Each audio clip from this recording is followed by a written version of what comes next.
नमस्कार, मैं ऋतिक नायक। आप देख रहे हैं SMS न्यूज़। पंचायत चुनाव का पहला चरण थानला और पिटलावाद में संपन्न हुआ है। वहां पर मतगणना भी हो गई है।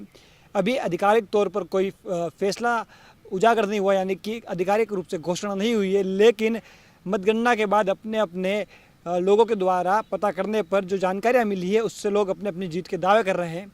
ऐसे में वार्ड क्रमांक 9 जो है, जो कि थांदला में आता है, वहाँ पर रेखा नीनामा जीती है, ऐसी बातें सामने आई है। उन्होंने भी ये दावा किया है कि वे वहाँ पर जीत रही हैं।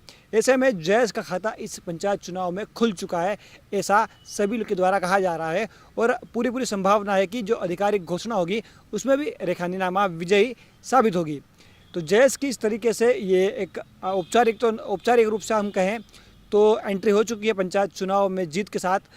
और इसके मायने जो हैं वो कांग्रेस और बीजेपी दोनों के लिए मुश्किल वाले हो रहे हैं, क्योंकि दोनों को इस चीज़ की अब टेंशन बढ़ने लग गई है कि इस पंचायत चुनाव में और कितने जो रिजल्ट होंगे वो जयेश के समर्थन में आएंगे, क्योंकि जयेश का दावा है कि इसके अलावा कई पंचायतों और जनपद में भी उनके जो उम्मीदवार हैं वे जीत रहे हैं। तो ऐसे में हम आपको पहले रेखा नीनामा के बैकग्राउंड के बारे में बताते हैं, जो कि जानना बहुत ज़रूरी है। क्योंकि रेखा नीनामा एक गरीब परिवार से आती हैं, जो कि कुकड़ीपाड़ा गाँव में निवास करती थी।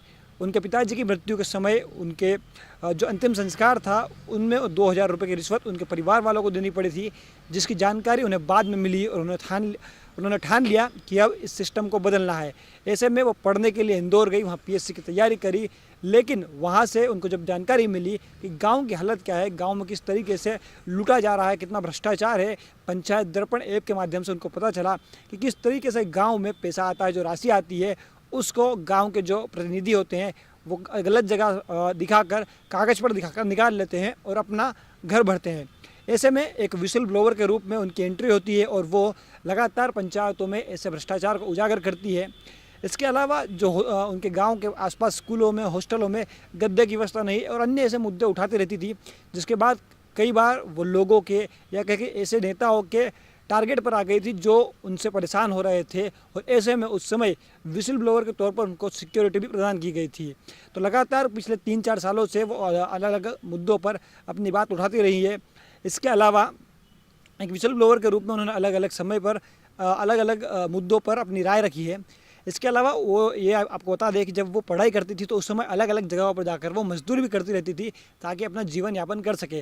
तो ऐसे में गरीब बैकग्राउंड से आने के बाद और पिता का साया हट जाने के बाद राजनीति में उन्होंने पहला कदम रखा। इससे पहले सरपंच का चुनाव लड़ा था, लेकिन वहाँ पर वो हार गई थी। और अब पंचायत चुनाव में इस बार जिला पंचायत वार्ड क्रमांक 9 से उनके जीतने का दावा किया जा रहा है, जो कि लगभग पूरा सत्य होने के आधार पर है। तो ऐसे में जयेश की जो एंट्री हुई है उसके बाद कांग्रेस और बीजेपी जो है वो थोड़े सकते में है, क्योंकि इनका जो एटीट्यूड है, इनका जो दबंगता है, वो भी इन्हें एक तरीके से कलावती भूरिया, जो कि दिग्गज आदिवासी नेता थी, उनकी तरह मिलता जुलता बताया जा रहा है। और ऐसे में इन्हें अगली कलावती भूरिया के रूप में लोग अभी से संबोधित करना शुरू कर चुके हैं। तो ऐसे में राजनीति में इनकी जो एंट्री है उससे कुछ लोगों में थोड़ी सी आप कहें कि उदासीनता है या कुछ कहें कि डर है, इस तरीके का माहौल बनता जा रहा है, क्योंकि जयेश की एंट्री जिला पंचायत चुनाव में हुई है। और अब आगे के समीकरण जो हैं उनमें भी ऐसा लग रहा है कि जयेश अपनी दावेदारी दम लगाकर ठोकने वाली है। तो ऐसे में देखना दिलचस्प होगा कि आने वाले चुनाव परिणामों में जयेश कितनी सीटों पर आता है और इससे बीजेपी और कांग्रेस जो है उसको कितना फ़र्क पड़ता है, कौन लोग अब इनके पीछे लगते हैं ताकि वे इनका समर्थन पा सके। और इस बार आपको एक और बात बता दें कि जो सीट है जिला पंचायत अध्यक्ष की, वो महिला के लिए रिजर्व है, यानी ST महिला ही बैठेगी। तो ऐसे में इनका जो मत रहने वाला है या जो इनकी दावेदारी है वो काफ़ी मजबूत होती है किसी भी पद के लिए। तो पूरी तरीके से पंचायत चुनाव काफ़ी रोचक बनता जा रहा है।